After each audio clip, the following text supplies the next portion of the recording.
Olá, povo de Deus, abençoado aqui desse canal. E você que ainda não é desse canal, torne-se um inscrito desse canal. Antes da gente começar, deixa aqui o seu like, compartilhe esse vídeo, se inscreve no canal, ative o sininho, porque hoje nós vamos falar coisas polêmicas. Hoje nós vamos falar coisas revolucionárias. Brincadeira. O que eu vou falar aqui, muitos outros pastores já falaram aqui na internet, mas eu vou falar do meu jeito e eu tenho certeza que você vai gostar, né? Vou falar daquilo que o Senhor ele tem trazido como revelação para mim, é o que eu tenho ensinado aqui no nosso ministério e é o que eu quero compartilhar com você hoje. O assunto de hoje é a ceia do Senhor, né? A ceia do Senhor, e é uma pergunta a ser feita. Primeiro, o que significa a ceia do Senhor?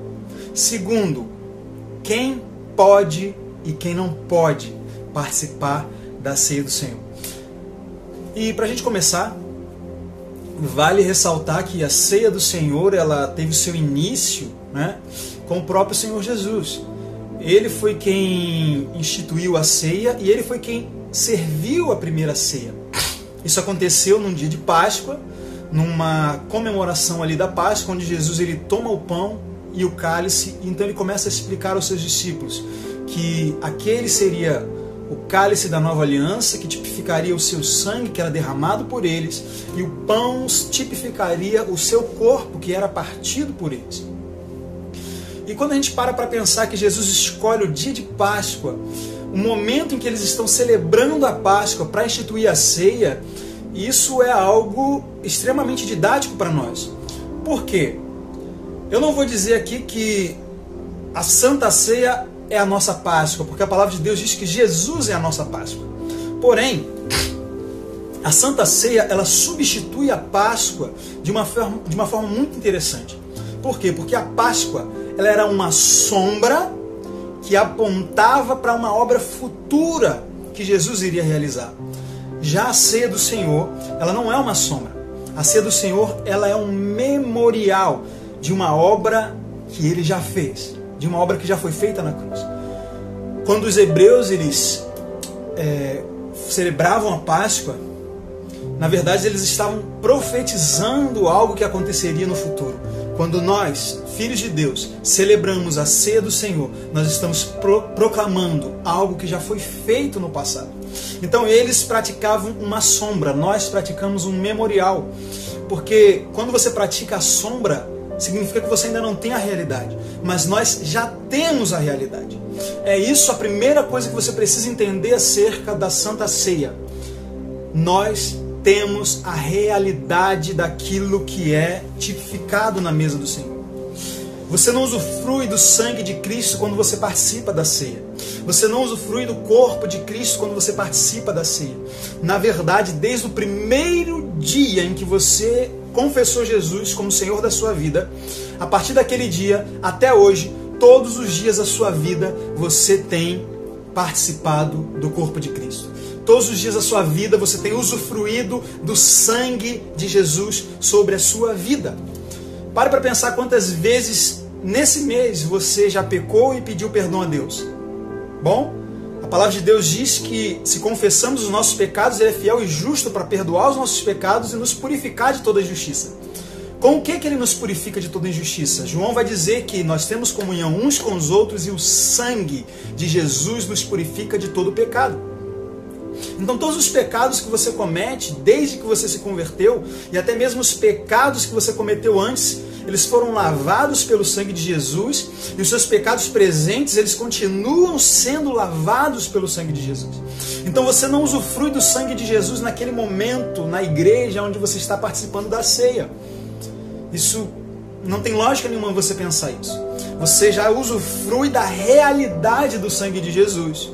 Aí a pergunta a ser feita é o seguinte: se você já está usufruindo diariamente da realidade que é o sangue de Jesus, por que você não poderia participar do memorial? Se você já usufrui da realidade, por que você não poderia usufruir do simbolismo?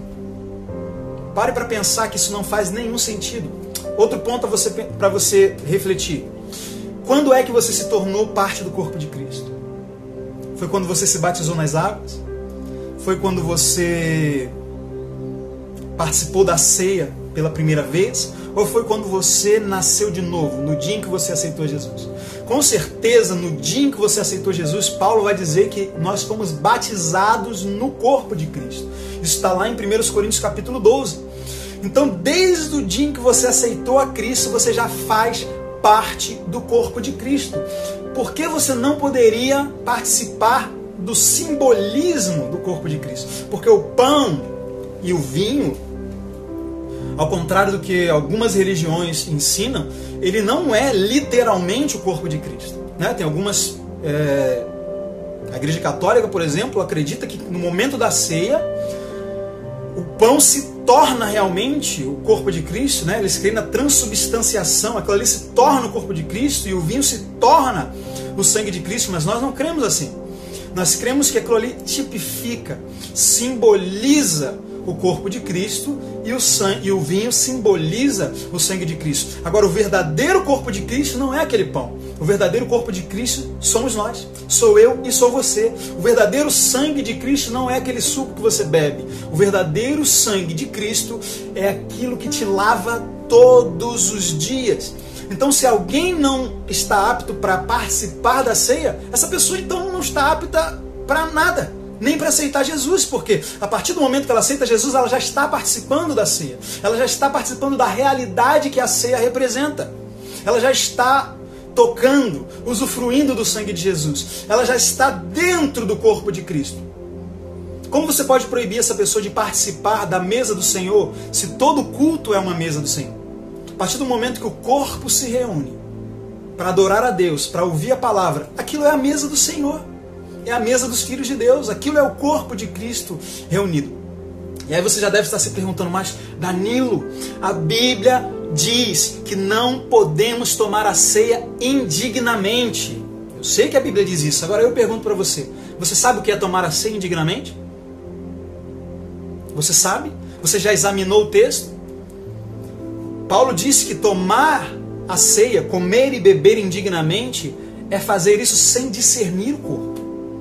Ah, Danilo, mas o que é não discernir o corpo? Eis a questão. Você precisa examinar o texto dentro do seu contexto para você descobrir o que é que aqueles irmãos lá em Corinto estavam fazendo para que Paulo estivesse recriminando eles pela forma como eles estavam celebrando a ceia. Quando a Bíblia diz que aquele que come e bebe indignamente, come e bebe juízo, não está falando que a pessoa é indigna, está falando que a forma como ela está tomando a ceia é uma forma indigna. Está condenando a forma, não está condenando a pessoa, porque nenhuma condenação há para os que estão em Cristo Jesus. Deixa eu fazer um exercício mental com você agora. O sangue de Jesus serve para quê? Para purificar pecados, sim ou não? Sim. Então, como que eu posso dizer para você que você precisa estar sem pecado para poder tomar o sangue? Ora, se você já está sem pecado, você nem precisa do sangue. Então você percebe que o corpo de Cristo, o sangue de Cristo, ele foi oferecido na cruz pelos pecadores. Não faz sentido dizer que só os santos podem participar da ceia. Embora a Bíblia diz que todos nós somos santos em Cristo. O sangue dele nos santificou. Então, quando eu digo que existe alguém que é indigno de tomar a ceia, isso é muito complicado. Por quê? Se existe alguém indigno, então significa que existe alguém digno. Se você é indigno de tomar a ceia, eu pergunto, quem é que é digno? A partir do momento que eu digo que você não pode tomar a ceia porque você é indigno e eu vou lá e tomo a ceia, automaticamente eu estou dizendo que eu sou mais digno do que você. Que eu sou digno e você não é digno. Aí eu pergunto, isso é discernir o corpo? Então, para a gente esclarecer de uma vez por todas, o que é comer e beber indignamente? Não é comer e beber tendo falha, tendo vícios ainda, tendo pecados, não sendo casado num papel, não sendo batizado, coisas que acontecem na vida das pessoas e que em todo lugar elas são proibidas de tomar ceia. Deixa eu abrir um parênteses aqui. Mesmo que essas pessoas, eu não acho que seja, Eu não creio, a Bíblia não diz isso. Mas mesmo que essas pessoas não estivessem aptas a tomar a ceia, ainda assim, não existe um homem na face da terra que tenha autoridade para proibir alguém de tomar a ceia. Porque a Bíblia diz: examina o homem a si mesmo. Não é para o pastor te examinar e dizer que você não pode tomar a ceia. Para você ter uma ideia, quando Jesus serviu a ceia, apresentou a ceia para os seus discípulos, Judas estava ali e a Bíblia diz que ele estava endemoniado. O demônio entrou em Judas. A Bíblia diz que Judas ali já tinha planejado trair Jesus. Tanto que Jesus disse para ele: olha, o que tens que fazer, vai e faz depressa. Então ele já tinha planejado trair Jesus. E mesmo assim ele recebeu o pão da própria mão de Jesus. Jesus mesmo assim estava dizendo: olha, eu estou dando o meu corpo por você, mesmo eu sabendo que você vai me trair. Isso me faz pensar algo, que talvez, se Judas não tivesse se suicidado, se ele tivesse esperado, talvez pudesse também haver perdão para ele, porque qual é o pecado que o sangue de Jesus não lava? Então isso é uma opinião minha, tá? E eu não estou aqui para ensinar opinião, é só uma opinião minha. Eu estou aqui para ensinar Bíblia. E o que a Bíblia diz é que ninguém deve se abster da ceia de Cristo. Quando você olha para Israel, quando você olha para a Santa Ceia, a ordem era que todas as famílias comessem do cordeiro. Era uma ordem. Não havia exceção. Ah, não, quem não estiver dando dízimo. Não, quem estiver em pecado. Não, Deus mandou todos tomarem a ceia. E comerem a Páscoa. E aí quando o anjo da morte passou no Egito, o anjo da morte ele não queria saber quem era santo, quem não era, quem era judeu, quem era gentio. Não, ele queria saber de uma coisa: aonde tem o sangue. Aonde tem o sangue ele não entrava, aonde não tinha o sangue não entrava. Até se um hebreu não cresce em Moisés e não colocasse o sangue, o filho dele ia morrer. Não importava se ele era hebreu, não importava se ele era um exemplo de santidade, de moral. A questão não é o quanto você é santo, a questão é o sangue de Cristo na sua vida. Você está me entendendo? Mas por que Israel foi protegido? Não é porque eles eram bonzinhos e os egípcios eram maus. Eu garanto que tinha pessoas ruins no meio do povo de Israel. E eu garanto que tinha pessoas boas no meio do povo egípcio. Mas o que estava contando ali não era isso. Não era a bondade, era a graça de Deus. É isso que a gente precisa entender. A Santa Ceia é uma das maiores celebrações da graça de Deus. E não faz sentido dizer que alguém não pode participar, porque a graça de Deus é justamente um favor não merecido. É um benefício para pessoas que não merecem. Ninguém é digno. Ninguém merece. Mas Ele nos deu o seu favor não merecido. O sangue de Jesus é para pessoas que não merecem. O corpo de Jesus foi ferido e moído por pessoas que não mereciam isso. Oh, aleluia, irmãos! Não é possível que você não consiga enxergar o que eu estou te falando aqui. Então, Danilo, para finalizar, o que é comer e beber indignamente sem discernir o corpo? Paulo, ali em 1 Coríntios capítulo 11, ele está repreendendo a igreja de Corinto. Por quê? Você precisa entender que a Santa Ceia daquela época não era como a nossa hoje. Não era um pedacinho de pão, um vidrinho que parece até medidor de remédio. Não.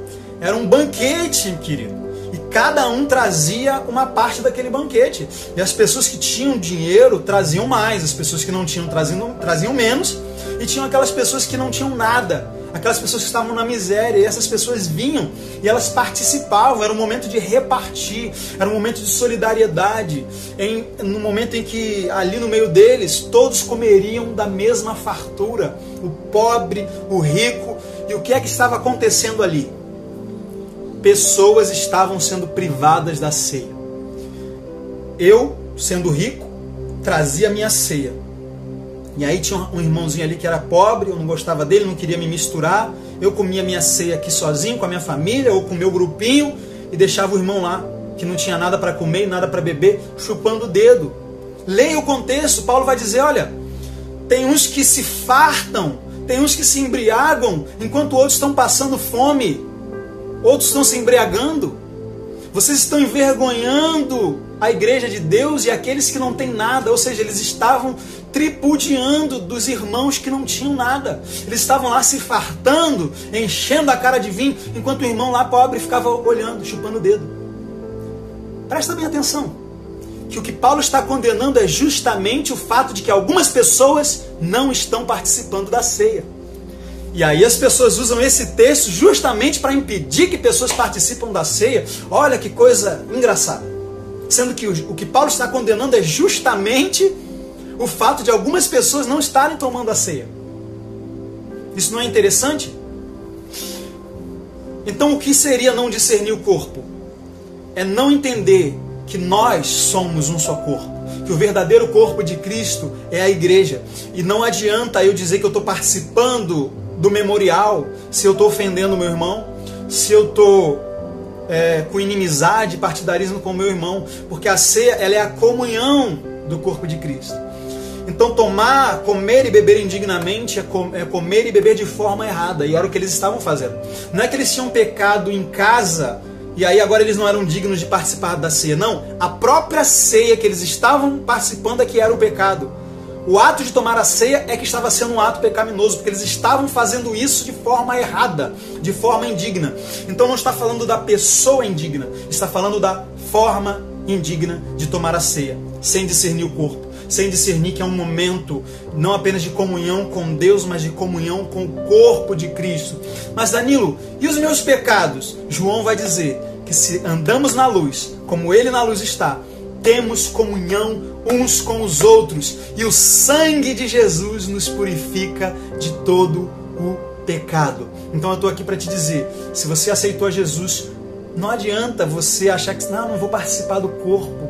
Você já participa do corpo. Você é um membro do corpo de Cristo. Ai, não posso tomar o sangue. Você já toma ele diariamente.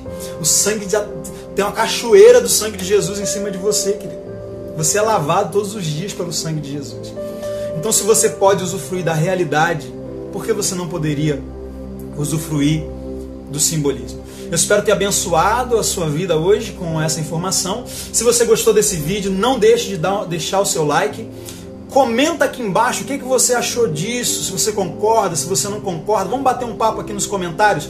Compartilhe esse vídeo com 1 milhão de pessoas, se for possível. Se você não é inscrito, se inscreva no canal. Deus te abençoe. Em nome de Jesus. Amém.